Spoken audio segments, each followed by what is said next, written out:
What's up, everybody? It's Miss Kiane. I'm a poet and I know it. Welcome to Sunday Coaching, the break between the rounds, pre-recorded version. So I don't even have a title. I'm just kind of like if you've been following, if you catch the Sunday Coaching, you know it's this 5 to 10 minute blurb is whatever has been ruminating in my heart, whatever's extemporaneously I feel like I want to talk about that I'm thinking perhaps could be a blessing to someone else. So I this is fresh off the press, you know what I'm saying? I don't even have no title, but here's what I want to say. Keep going. Don't stop. Take a break if you need to. Retreat to restore as you need to. But don't stop. Get it. Keep going.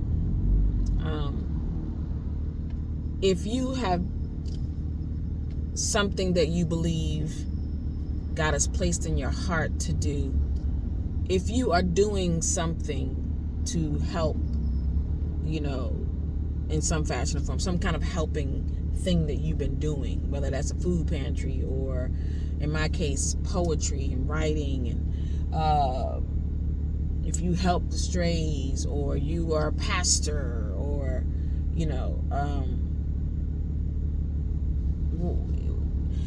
if there's a call that compels you and you've been doing it, or you started, and life, circumstances, and your own thoughts, and your so-called support system, and the system, and the enemy, and all the things have seemingly converged upon you and the thing that you feel a call to do, or that you've been called to do, and you find yourself questioning, what am I doing this for? Is this even worth my time anymore? You find yourself questioning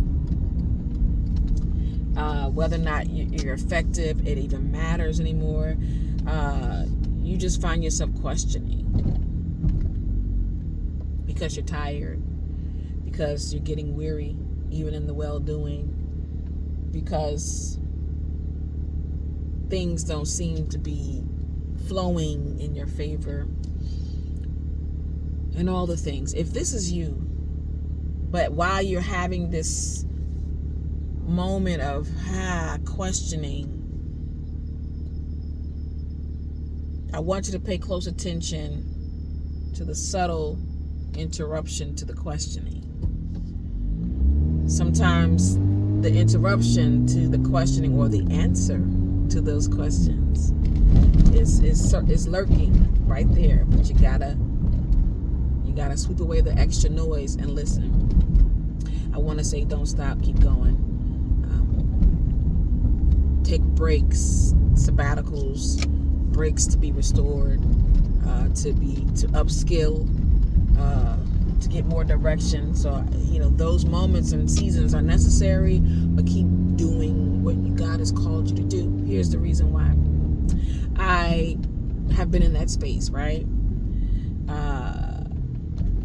And quite honestly have been really contemplating turning a corner as it pertains to the artistry in a very drastic way.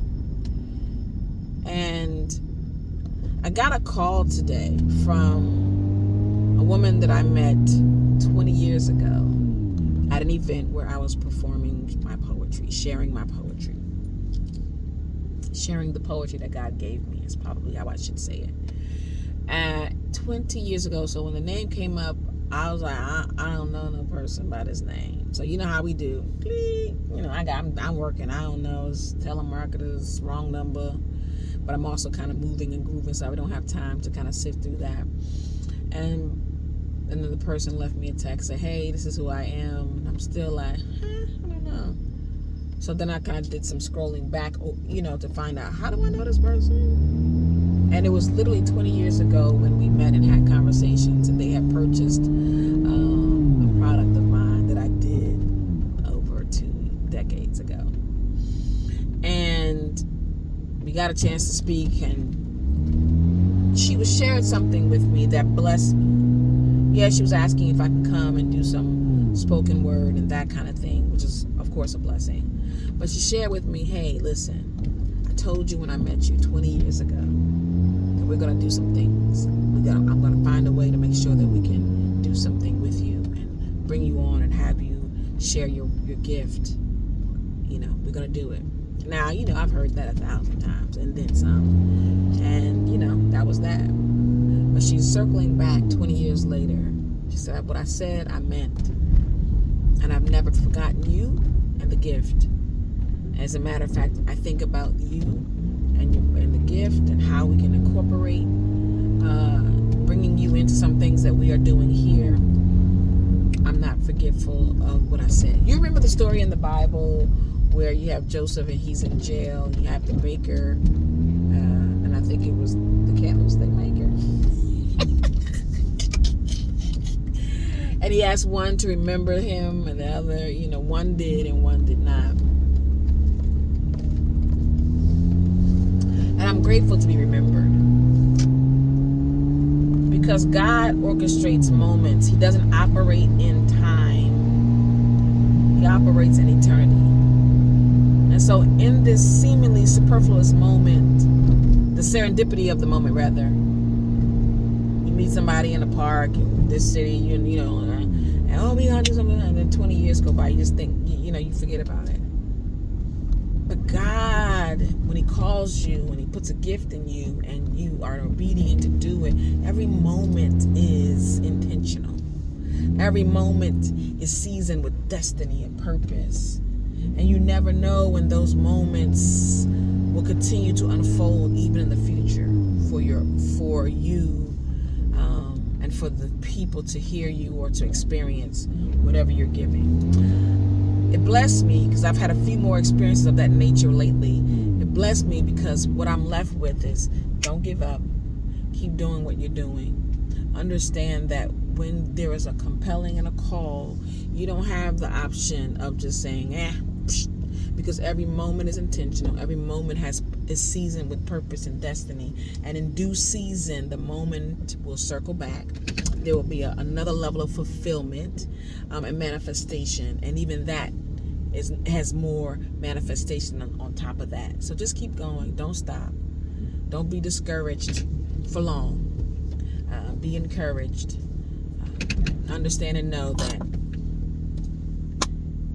if that's a call, if there's a compelling, if God is put a stamp upon it, it may seem daunting, it may seem pointless, but every step is purposeful. And while we don't hear or understand all, just know that every moment is destiny, is seasoned with destiny. And in due time, there will be another level of manifestation to remind you 20 years later that I've called you to this work. And there are people that are still waiting to hear your voice. And I'm connecting dots. You may not see the whole picture, but trust and know I'm in control. So I hope that blesses you like it blesses me. It was straight off my dome. I'm thinking about it and processing it. So hopefully it wasn't too rambly. But take it, chew the meat, spit out the bones. I miss Kiane. That's my 2 cents, and I'm sticking to it.